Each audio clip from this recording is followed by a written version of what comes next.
My wife said, she was working late again.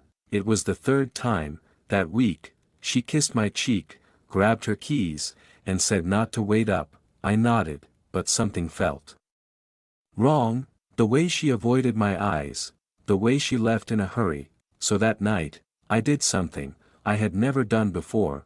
I followed her, and what I discovered changed everything. My name is Daniel Whitmore, I'm 63 years old, and until a few months ago, I believed my marriage was one of the few stable things left in my life. My wife, Laura, and I had been married for 12 years, not as long as some couples, but long enough to feel permanent. We met later in life, both of us had already been through difficult relationships before. So when we found each other, the connection felt calmer, steadier, no drama, no games, just two people building something peaceful together. At least, that's what I believed. Laura worked as an office manager for a medical supply company across town. It wasn't glamorous work, but she liked the routine, regular hours, predictable days. For years she left the house around 8 in the morning and came home before 6. Then, about 3 months ago, things began to change. It started with small things. She began coming home later, not dramatically late, 7 instead of 6, sometimes 8. When I asked about it, she gave simple explanations: inventory audits, end of quarter reports, staff meetings. All reasonable. At first, I didn't question it, but over time, the pattern became impossible to ignore. Late nights started happening 3 or 4 times a week. Her phone was suddenly always face down on the table. She started texting more, but never in front of me, and whenever I entered the room unexpectedly, she quickly locked the screen. One evening, I asked her directly, "Work's been busy lately?" She shrugged casually, "It's that time of year." I nodded, but something in my chest told me that answer wasn't the full story. Trust is a strange thing. You don't notice it when it's strong, but the moment it starts to crack, every small detail suddenly feels suspicious. 3 weeks later came the night everything changed. Laura was standing in the hallway putting on her coat. "I'll probably be late again tonight," she said, "big shipment coming in." "What time?" She hesitated for a second, not sure. "Maybe 10. Then she leaned over and kissed my cheek. "Don't wait up." She left 5 minutes later. I sat in the living room staring at the television without really watching it. Something inside me kept repeating the same thought: this isn't work. At 7:30 that evening, I made a decision. I grabbed my keys and walked out to the car. For 12 years, I had trusted my wife completely, but that night, I needed the truth more than I needed comfort. So I followed her. The medical supply office was about 20 minutes away, but Laura didn't drive in that direction.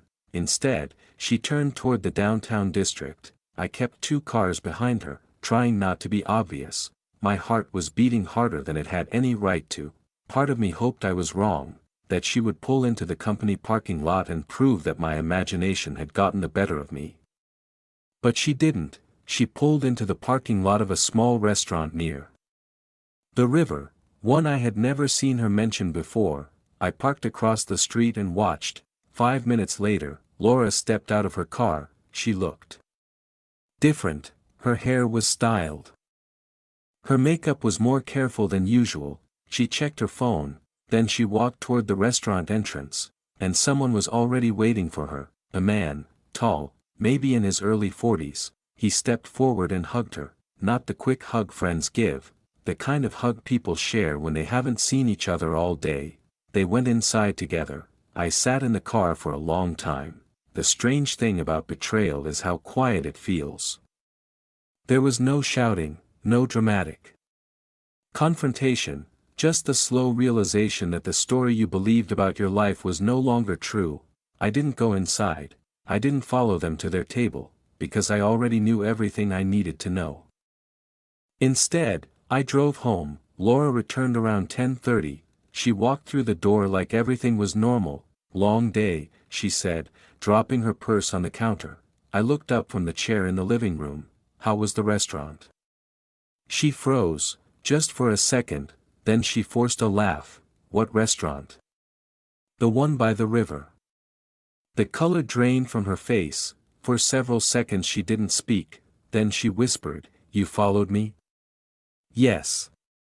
She sat down slowly at the kitchen table. The silence between us felt heavier than anything either of us could say.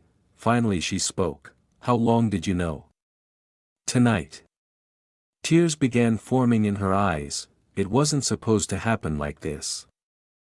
That sentence felt strangely familiar. People always say that when they get caught, like betrayal is something that accidentally appears instead of something carefully built over time. "How long?"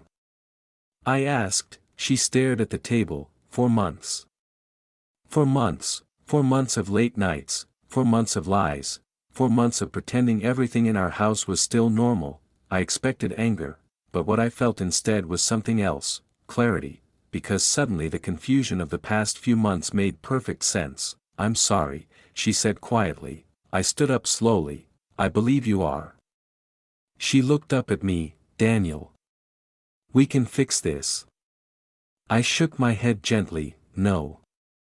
The truth was simple. Trust, once broken, doesn't rebuild the way people hope. Some things don't shatter loudly, they just stop existing. That night I slept in the guest room, and the next morning, I called a lawyer, because sometimes the hardest part of discovering the truth is accepting that your life has already changed, even if you didn't want it to.